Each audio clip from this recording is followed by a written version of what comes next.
15 अगस्त 1947 जब इंडिया आज़ाद हुआ था, उस साल इंडिया की पॉपुलेशन थी करीब 300 मिलियन और आज का डेट 2024 इंडिया की पॉपुलेशन है 1.43 बिलियन। वर्ल्ड के पॉपुलेशन लिस्ट में इंडिया नंबर 1 बन चुका है। 1951 में पहली बार जनगणना किया गया था जिसमें पॉपुलेशन थी 361 मिलियन, जो 1941 से 13.3% बढ़ गई थी, जिसमें हिंदुओं की संख्या 303 मिलियन मतलब 84% थी, जबकि मुस्लिम लोग थे 35 मिलियन 9.8% और जो ईसाई लोग थे वो 8.3 मिलियन मतलब 2.3% थे। जिसके बाद 1990 तक देश की पॉपुलेशन लगभग 3 गुना बढ़ गई और 870 मिलियन हो गई और 2024 आते आते ये 300 मिलियन से बढ़कर ये 1.43 बिलियन हो गई। सिर्फ 77 ईयर्स में करीब 1.1 बिलियन लोग बढ़ चुके थे और आज़ादी के बाद अभी तक सिर्फ एक पीढ़ी भी पूरी तरह से खत्म नहीं हुई है। तो सोचिए 2 या 3 पीढ़ी बाद इंडिया की पॉपुलेशन कहाँ पहुंचेगी। इंडिया का डेथ रेट्स अगर आप देखें तो हर साल 7.5 डेथ रेट्स है पर 1000 पीपल के हिसाब से, मतलब हर साल 10 मिलियन लोग मारे जाते हैं। लेकिन अगर हम बर्थ रेट देखें तो हर साल 17-18 बर्थ रेट है पर 1000 पीपल के हिसाब से, मतलब हर साल 23 मिलियन 25 मिलियन लोग पैदा होते हैं। यूनाइटेड नेशन के विश्व जनसंख्या संभावना के हिसाब से 2050 तक इंडिया की पॉपुलेशन 142 करोड़ से बढ़कर 166 करोड़ हो जाने की उम्मीद है। और इतनी ज़्यादा पॉपुलेशन को हैंडल करने के लिए हमारे इंडिया की जो सिस्टम है वो अभी तक तैयार नहीं है। इंडिया में 142 करोड़ लोगों में से 65% लोग 35 ईयर्स से कम उम्र के लोग हैं, जो इंडिया की आज और फ्यूचर की मेन यूथ है। और बढ़ती पॉपुलेशन से इन्हीं 65% लोगों को सबसे ज़्यादा प्रॉब्लम को फेस करना पड़ता है। तो चलिए सबसे पहले देखते हैं कि बढ़ती पॉपुलेशन से हमारी एजुकेशन सिस्टम पर क्या असर पड़ता है। स्टूडेंट्स की मात्रा ज़्यादा हो जाने से स्कूल, कॉलेजेस, यूनिवर्सिटीज़ पर प्रेशर पड़ता है, जिससे इंफ्रास्ट्रक्चर, क्लासरूम्स और टीचर्स की कमी होती है। और रिसोर्सेज की कमी होने के कारण एजुकेशन की जो क्वालिटी होती है वो गिर जाती है।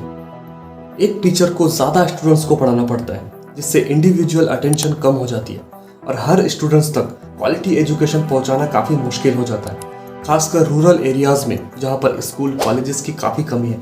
जब स्टूडेंट्स बढ़ते हैं तो कंपटीशन भी बढ़ता है और जो प्राइवेट एजुकेशन है उनकी फीस भी बढ़ा दी जाती है, जिससे गरीब और मिडिल क्लास के जो लोग हैं उनके बच्चों के लिए एजुकेशन करना काफ़ी मुश्किल हो जाता है।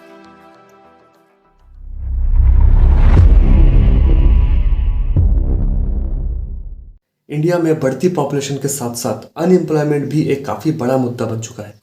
2014 से लेकर 2020 तक का रिपोर्ट अगर आप देखें तो आपको पता चलेगा कि इंडिया में जॉब्स की क्या हालत है।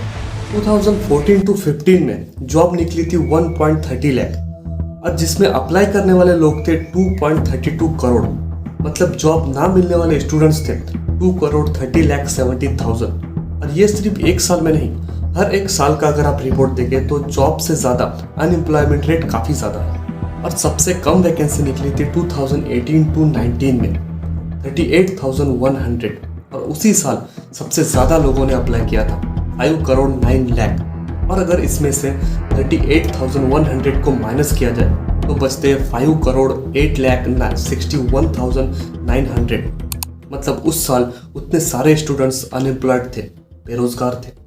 हर साल कॉलेजेस, यूनिवर्सिटीज से लाखों के तादाद में स्टूडेंट्स पास आउट करके बाहर निकलते हैं और इतने ज़्यादा लोगों को जॉब दे पाना हमारी गवर्नमेंट्स के लिए नामुमकिन बन जाता है।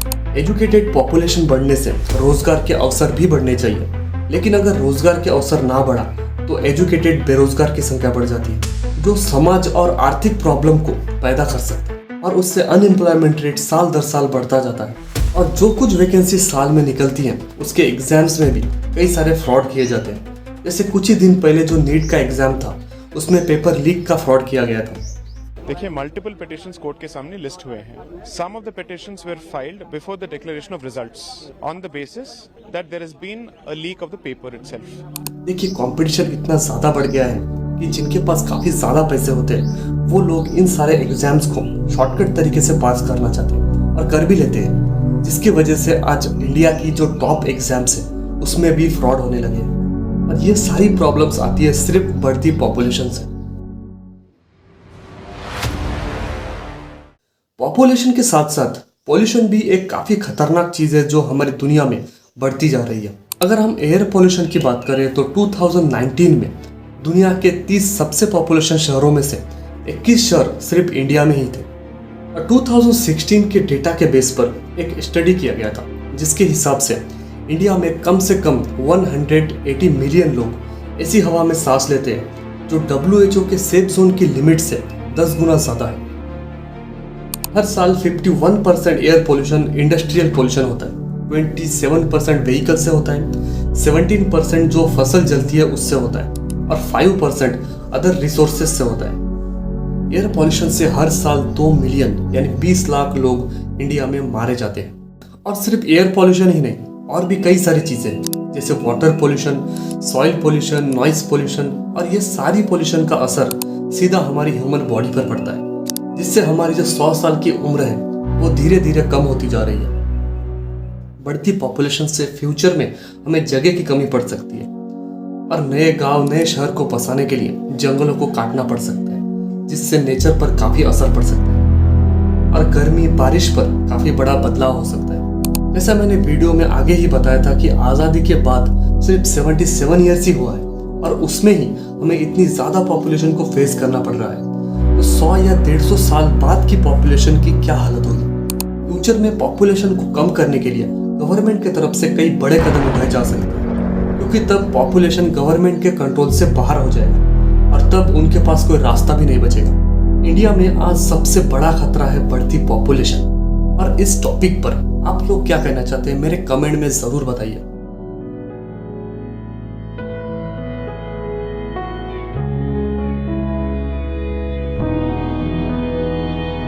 तो आज का वीडियो यहीं पे एंड करते हैं। मिलते हैं एक नई वीडियो के साथ, एक नई इंफॉर्मेशन के साथ।